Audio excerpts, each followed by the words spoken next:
بسم الله الرحمن الرحيم.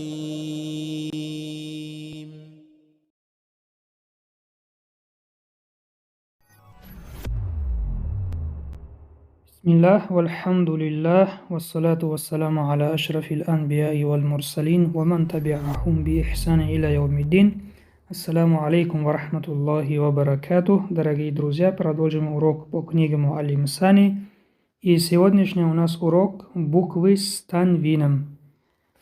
Что такое танвин? Танвин – это знак, который пишется над последней буквой в слове. Есть три вида танвина.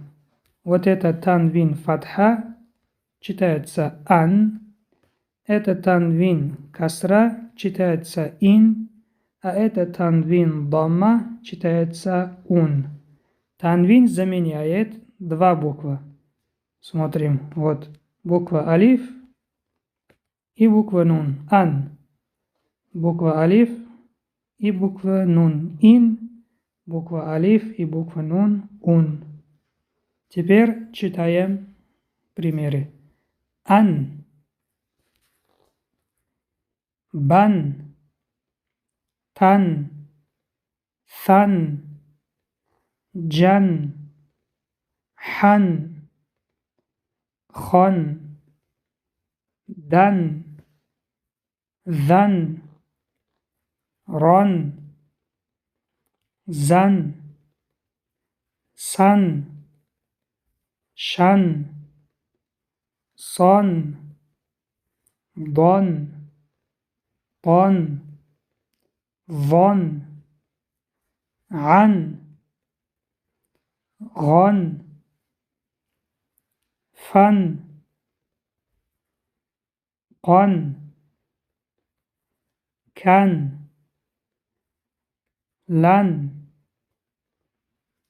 من نن ون хан, ян. Дальше танвин с касрой. Читаем ин, бин, тин, ثين, جين, حين, خين, دين, ذين, رين, زين, سين, شين, صين, ضين, طين, ظين, عين, غين, فين, قين, كين, لين, мин, нин, вин, хин, ин. Дальше, а это называется танвин ун. Читаем ун, бун, тун, ثun, جون, حن, خون, دون, ذون, رون, زون, سون, شون, صون, ضون, طون, ظن, عن, غن, فن, قن, كن, لون, мун, нун, вон, хун, юн. Дальше читаем слова с танвином. Таубан, таубин, таубун, фаутан, фаутин, фаутун, лайсан, фауджин, لوح, فرقا, طود,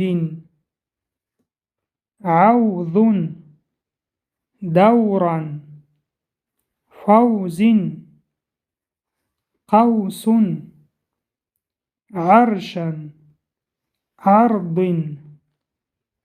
حوض صوتا غيظ شرع فرغا خوف شوق دركا حول نوم لوما دلو شره مقتا نعمة شكورا.